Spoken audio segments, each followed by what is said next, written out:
Hello, welcome to TOPHER'S Stories, where stories comes alive. Please subscribe and share with friends. Now relax and enjoy the story.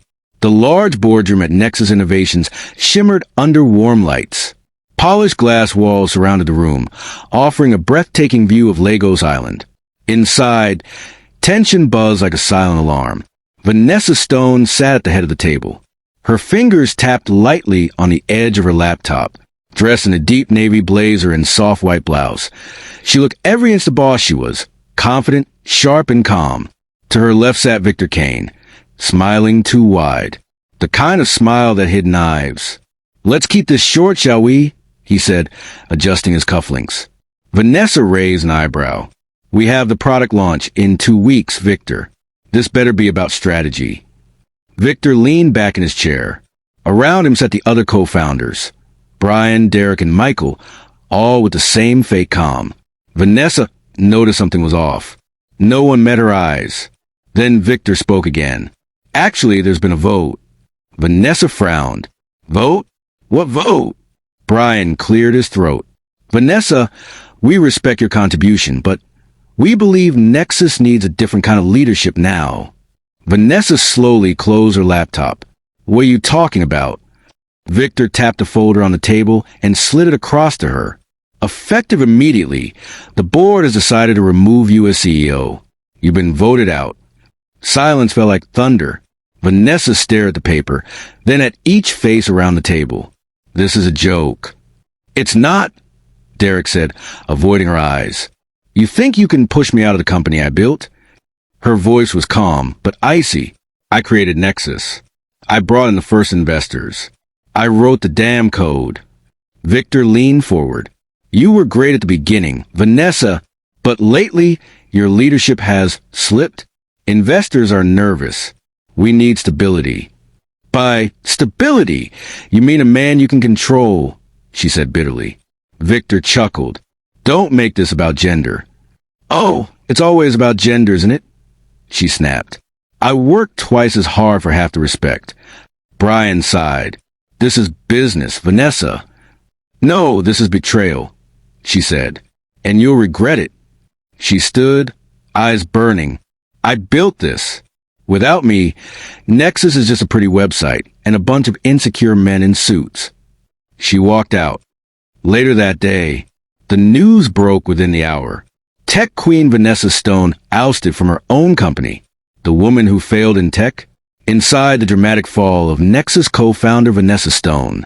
Social media exploded with jokes, hot takes, and harsh criticism. The men were praised for saving the company. Vanessa was dragged through the mud. At home, she turned off her phone, shut her laptop, and lay in bed staring at the ceiling. Her heart pounded. Her throat felt like it had swallowed gravel. She didn't cry. She didn't scream. She just lay still, silent and ashamed, and deeply, deeply angry. Weeks passed. Vanessa's curtain stayed closed. Her inbox filled with messages, some from journalists, some from investors. She ignored them all. She barely ate. Her mother called daily. Her friends knocked. Still, she said nothing. One rainy Tuesday, her doorbell rang again. She ignored it. Then her phone buzzed. Message from Grace Rivers. "If you're done playing dead, I have something for you. Come." Attached was a map pin. No explanation. Vanessa stared at the message for a long time. Then, for the first time in weeks, she got up. A few hours later, a quiet co-working space near Yaba. The energy buzzed with young developers tapping away at laptops, headphones on, focused. In the back corner, Grace Rivers sat at a small table, sipping coffee, surrounded by sticky notes and open notebooks. Her glasses were slightly crooked, her afro tied back. She didn't look up when Vanessa arrived. "You look like death," Grace said casually. Vanessa pulled out the chair and "Saturday, thanks." Grace smiled faintly. "I knew you'd come." Vanessa looked around. "Why are we here?" "Because this place is real," Grace replied. "Unlike boardrooms filled with men who pretend you matter." There was a pause. Then Grace slid a tablet across the table. On the screen was a prototype app, slick, intuitive, powerful. What's this? Vanessa asked. It's the future, Grace said. Your future? Vanessa raised an eyebrow. You built this? No, Grace replied. We will build it. Together. But on one condition. Vanessa leaned in. No men, Grace said. No backstabbing, no egos. Just women. Smart ones. Brave ones. Like you. Vanessa chuckled softly. Grace, I just got kicked out of company for being a woman with an opinion. And now we use that pain, Grace said. We build something better. Bigger. Untouchable.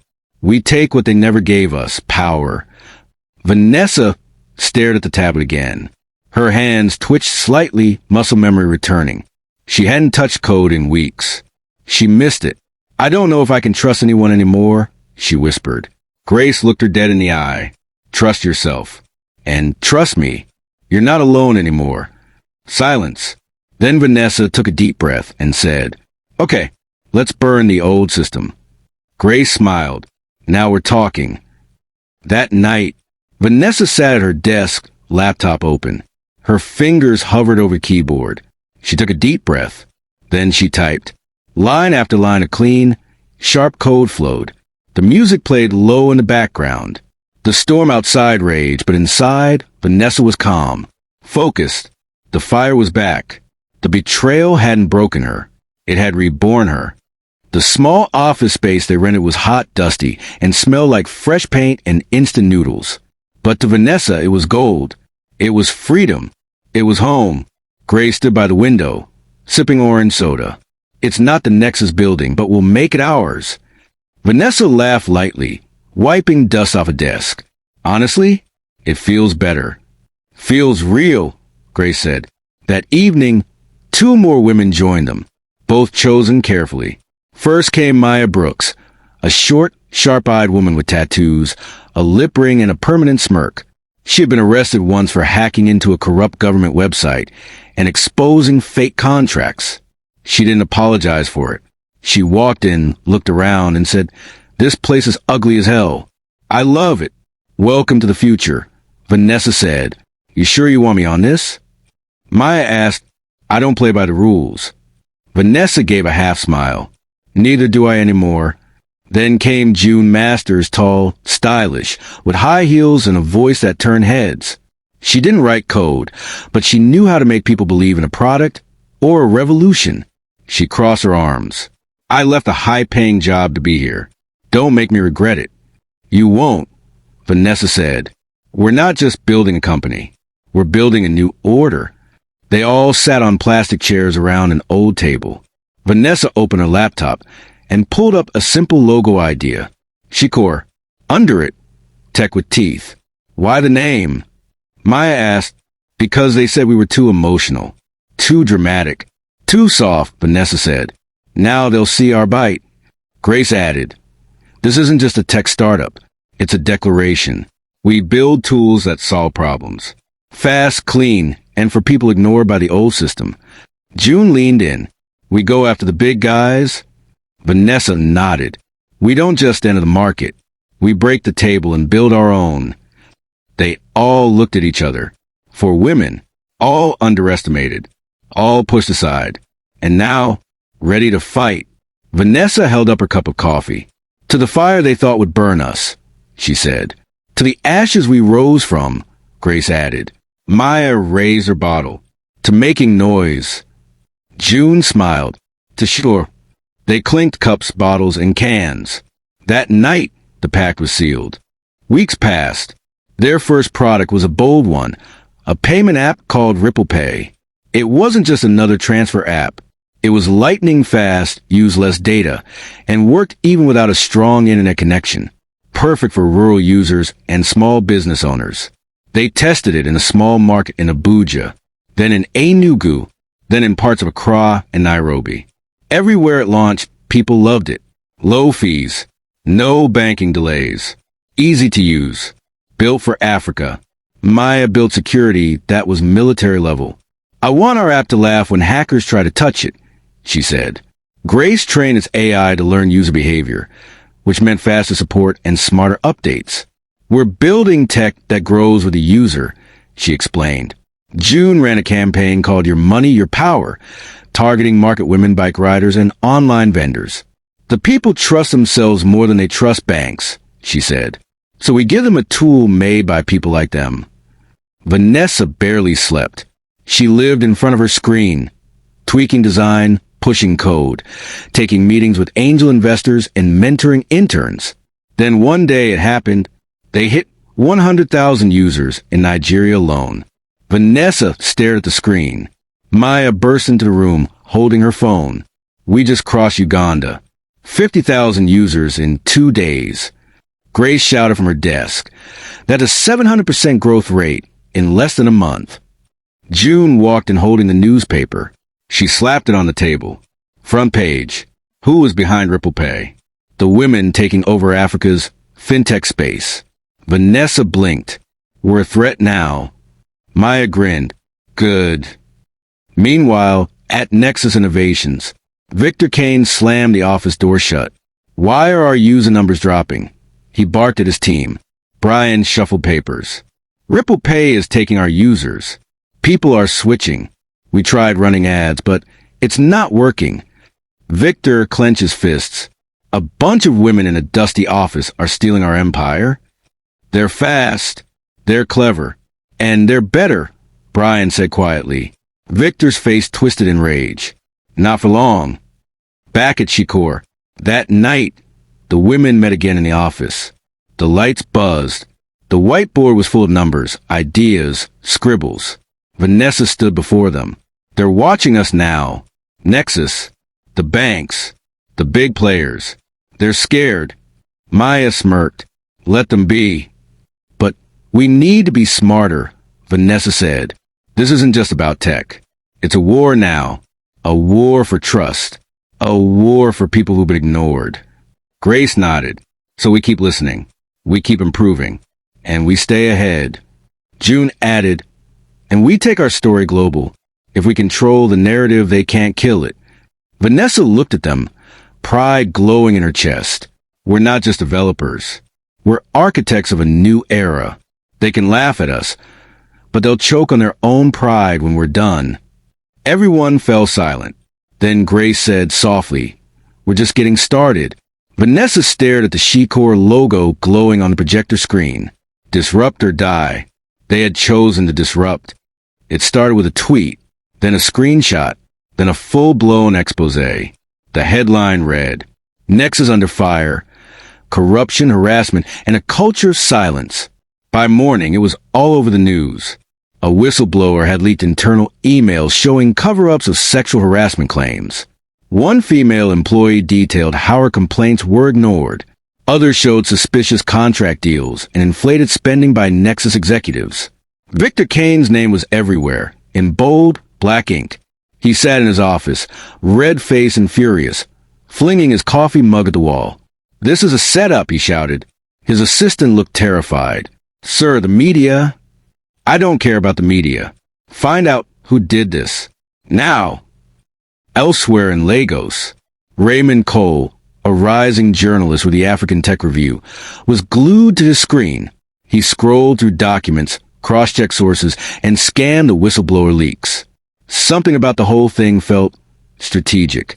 It was too well-timed, too clean. Shikori muttered. He remembered Vanessa Stone, the graceful, dangerous woman who was forced out of Nexus. She had motive. She had the brains. Vanessa must be behind this, he whispered. He grabbed his bag, slung on his jacket, and headed out. Time to follow the fire.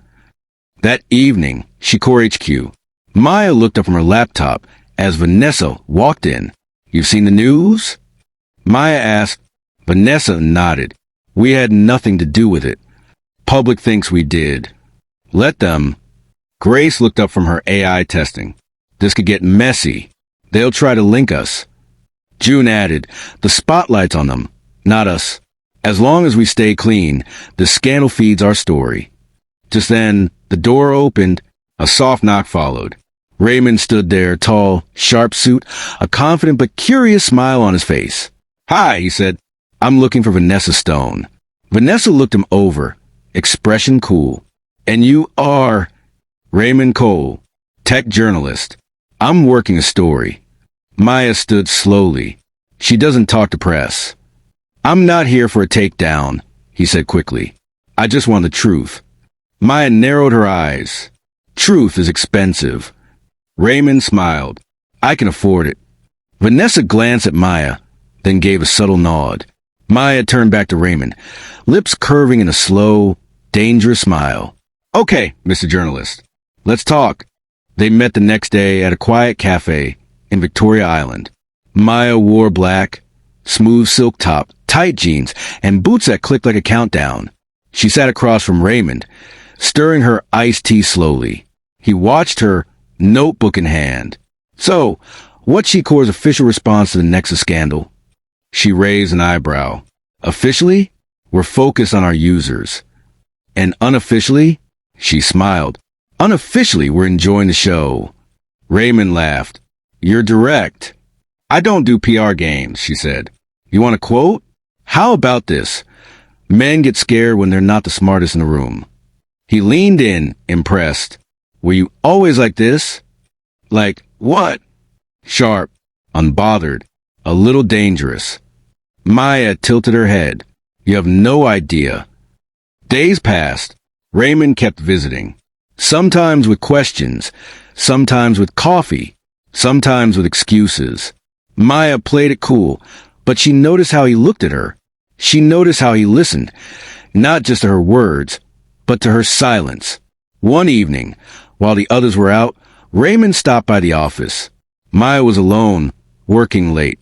You always as focused? He asked, walking in. I don't sleep much. He set down a brown paper bag. Chicken suya. You haven't eaten. She eyed the bag. You trying to bribe me? Maybe, he said. She took the food. Thanks. They sat together on the couch, eating quietly. He finally said, You're not just here to build apps, are you? No, she said. I'm here to break a system. You think Vanessa did it? Leaked those files. Maya shrugged. Even if she did, maybe the world needed to know. Raymond nodded. I'm starting to think you women are changing the rules. She looked at him. We're not changing them. We're writing new ones. Later that night, Maya walked him to the door. He paused, turned, looked at her. Maya, he said, voice lower, softer. I know you're playing me. I just can't figure out for what.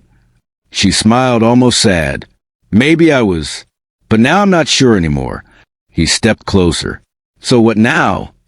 She didn't answer. She kissed him. And it wasn't a game. Meanwhile, at Nexus, Victor Kane sat in a dark room, staring at a screen. On it was a feed from a hidden camera, placed by a mole Victor had planted weeks ago. It showed Maya and Raymond, close together. Victor smirked. Gotcha. He called his assistant. Tell our guy to dig into Raymond. Find out everything. We'll leak his secrets before he leaks ours. Back at She-Core, Grace entered Maya's workroom. Late at night.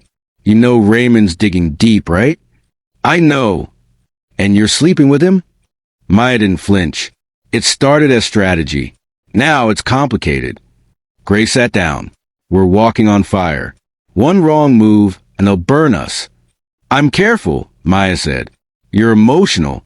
Maya stood. Maybe. But don't forget, emotions made us human. And human stories win wars. Vanessa walked in then, holding a folder. Victor planted a mole, she said. Maya turned sharp. What? Vanessa nodded. Someone inside Nexus is feeding him information, but someone else is feeding him lies about us. Grace asked, Do we know who? Not yet, Vanessa said, but we're already a step ahead. We're rewriting our system. Nothing gets in or out without a trace. Maya clenched her jaw. They want a war? Vanessa's eyes burned. We'll give them one. Black SUV pulled into a private parking garage under the federal legislative building in Abuja. Vanessa stepped out, wearing a fitted gray suit and dark glasses. Her face was calm, but her heart beat fast. She was here for a secret meeting. The guards led her to a quiet lounge away from cameras. Inside, Senator Carla Benson sat in a velvet chair. Powerful, Sharp, one of the few women in the Senate with real teeth. Vanessa Stone, Carla said smoothly, crossing her legs. You've been busy. Vanessa sat across from her. And you've been watching. Carla chuckled. Of course I have. You're shaking the table. But you're also making enemies. Vanessa didn't blink. I'm used to that. The senator leaned in. I like bold women. That's why you're here. Vanessa sat straighter. So what do you want? Carla folded her hands. There's corruption deep in the tech contracts given out by the government. Ghost companies. Fake apps. Billions disappearing. I want to clean it up. And you want my help? Vanessa asked. Yes, publicly. Vanessa raised an eyebrow. If I do this, I'll be making powerful enemies. You already have, Carla said. This just makes it official. And what do I get? Carla smiled. Protection. Priority access to federal tech projects. Infrastructure deals. Your company will be the government's go-to for real innovation. Vanessa paused. And if I say no, then I'll find someone else. And Shikor stays small. There was a silence. Heavy. Hot. Vanessa looked at the senator and said, If I do this, I don't want protection. I want power. Carla grinned. That's why I like you. Later that night, Shikor HQ. The team sat around their long table. Tension thick in the air. She wants us to go public with the corruption, Vanessa said. Maya looked up sharply. That's a suicide mission. Grace added, the whole tech industry will come for us. June said, but if we pull it off, we'll have the government behind us. Permanently. Maya sighed. It's a trap and a crown at the same time. Vanessa stood, her voice clear. We didn't build Shikor to play it safe. We built it to change the game. If we back out now, we lose everything. Grace asked, so what's the plan? Vanessa walked a whiteboard and wrote 3 words. Expose. Disrupt. Dominate. She turned back to them. We go public in 2 weeks. We build a presentation. We link every dirty contract to Victor and his circle. We expose him in front of the world. June nodded slowly. Then it's war. Vanessa smiled. Yes, but it's our war. 2 weeks later, the tension in the city felt electric. Billboards everywhere read, Afrotech Conference 2025, Innovation for Africa. Victor Kane was set to speak as a keynote speaker. So was Vanessa Stone. Both knew the gloves were off. The night before, Victor sat in his glass office, watching a digital map of cyber activity. One red that flashed repeatedly. Shikor servers, said his head of tech, David. They've upgraded their defenses. Victor leaned back, then hit their public image. Leak fake news. Get bots. By journalists. I want them painted as scammers before sunrise. Yes, sir. Also, Victor looked darkly at a USB stick. Deploy Project Shadow. David hesitated. Sir, that's nuclear. We could get arrested. Victor snarled. Not if they go down first. Meanwhile at Shikor, Maya's fingers flew over her keyboard. They're trying to breach our site, she said. Grace was monitoring the AI dashboard. Someone's flooding our servers with fake traffic. A DDoS attack. June read her phone. Fake articles are everywhere. They're calling us frauds, foreign agents, even terrorists. Vanessa didn't flinch. We expected this, she said. It's noise. Tomorrow we make it silent. Maya turned to her. You sure you're ready to bury them? Vanessa looked each of them in the eye. I'm not here to survive. I'm here to finish what they started. The day of the conference. The Afrotech conference was buzzing with press, CEOs, and government officials. Cameras flashed. Reporters swarmed. Victor stepped onto the stage in a crisp navy suit. He smiled for the cameras. Ladies and gentlemen, he began, Africa's future is digital, and Nexus is proud to lead that charge. Suddenly, the giant screen behind him flickered. The crowd murmured. Then a video began playing. Emails, screenshots, bank transfers, contracts. A deep voice narrated. For over 5 years, Nexus Innovations has stolen from the people. Fake companies, bribed senators, harassment cover-ups. This is a truth they tried to bury. Victor turned pale. The crowd gasped. Then Vanessa walked out. Wearing a black power suit and calm fire in her eyes, she took the stage. "Hello, Africa," she said. "My name is Vanessa Stone. And this," she pointed at the screen, "is what they didn't want you to see." After the presentation, social media exploded. Hashtag #SheCoreTruth. Hashtag Nexus Exposed. Hashtag Women Do It Better. Reporters hounded Vanessa. "How long have you known about this? Were you behind the leak? What's next for SheCore?" Vanessa smiled, calm and poised. "We're not just building apps," she said. "We're building justice." Backstage, Victor was being led away by two stern men in suits. Senator Carla watched him with no expression. Her eyes then met Vanessa's across the room. She gave a single nod. Vanessa nodded back. Deal complete.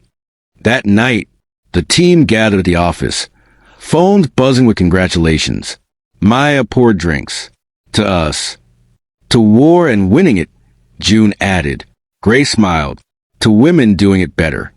Vanessa looked at her team, bruised but unbroken. Fierce. Focused. She raised her glass. "To the world they tried to keep from us, now ours for the taking." Victor Kane sat in silence in the back seat of the black police SUV. His hands were cuffed tightly behind his back. The flashing red and blue lights reflected off the window, painting his face in shameful colors. He didn't look at the reporters shouting his name or the cameras flashing like lightning. He had once walked these streets like a king. Now, he was being paraded like a criminal. At the courthouse entrance, a crowd had gathered. Phones were out. Hashtags were already trending. Inside, Senator Carla Benson addressed a sea of journalists with a calm, powerful tone. "Today, we begin the process of cleaning up the mess that has haunted our tech industry for far too long. Corruption, fraud, harassment, these are not just crimes. They are betrayals, and we will not let them continue." A reporter asked, "Senator, what role did Vanessa Stone and SheCore play in all this?" Carla smiled knowingly. "They did what no one else dared to do. They told the truth, and they backed it with proof." Raymond's article drops. Across town, Raymond sat alone in his apartment. The city outside buzzed with activity, but in his room, all was still. On his laptop screen was the final version of his article. "The Empire of Lies: How Victor Kane Built Nexus on Abuse, Bribes, and Broken Promises." He took a deep breath and clicked publish. Within minutes, the story exploded online. The piece was brutal. Screenshots of emails, testimonies from whistleblowers, audio files of shady meetings. Every word was backed by hard evidence. Maya burst into the room. "Ray, it's everywhere. Twitter, Instagram, LinkedIn, even TikTok. You're breaking every feed." Raymond turned to her, stunned by the impact. "It's out now. The whole truth." Maya walked over and placed her hand gently on his shoulder. "You didn't just write a story. You wrote history." He looked up. "I couldn't have done it without you." She smiled. "We all played a part. But today you lit the fire." SheCore goes global. Back at SheCore HQ, the mood was surreal. Phones were ringing off the hook. Emails flooded in, from venture capitalists, global banks, tech incubators, and even a few Hollywood producers. Grace stared at her laptop screen. Apple wants to invest. Google wants a full partnership. And there's an invite to speak at the World Bank Tech Forum. June burst in waving her tablet. "We just got a contract offer from a German bank and a Nigerian fintech accelerator. They want to license our app in 12 countries. Maya looked at Vanessa. "We're global now." Vanessa nodded slowly. "This is what happens when you stop asking for permission and start building your own table." They stood in silence for a moment, letting it sink in. Then Grace chuckled. "Remember when we were eating noodles and praying the lights didn't go out?" They all laughed. Vanessa raised her cup of tea. "To every woman who's been told she's not enough, we were never the problem. They were just scared of what we could build." The stage lights were bright and golden. Vanessa stood backstage at the Global Women in Tech Summit in Dubai, dressed in an elegant white suit. Her hair was pulled back into a sleek bun. She looked like a woman who had climbed a mountain and now owned it. A voice echoed from the auditorium. And now, our final speaker, the woman whose company changed the tech world forever, Vanessa Stone. Applause roared as she stepped onto stage. Thousands of people stood and clapped, some shouting her name. Cameras from around the world streamed her image across continents. She walked to the podium, looked out into the crowd, then began. When they pushed me out of my own company, they told the world I had failed. They called me the woman who couldn't cut it in tech. She paused, but what they didn't know was I had already begun building something better. Something built on honesty, brilliance, and sisterhood. People clapped, some wiped away tears. We didn't win because we were women. We won because we were better. We were bolder. We were braver. We had nothing left to lose and everything to fight for. The audience rose to their feet again. Loud cheers filled the hall. Vanessa held up her hand. We didn't just change the game. We rewrote the rules. And from now on, no little girl will have to wait for a seat at the table. Because we are building bigger tables. And we are building thrones. As the crowd erupted, the camera zoomed on her smile, proud, peaceful, and powerful. Final scene, a sleek new boardroom. Floor-to-ceiling windows revealed a skyline of 3 continents, New York, Nairobi, and Dubai, holographically projected. At the head of the long conference table sat Vanessa. She wore a deep blue suit and quiet confidence. Around her were leaders from different nations, female founders, ministers, tech pioneers. The plaque on the wall read, SheCore Global Advisory Board. Vanessa picked up her tablet and tapped a button. Let's begin, she said. And just like that, the girl they once tried to erase had become the architect of a new world. She didn't just return to the table. She owned it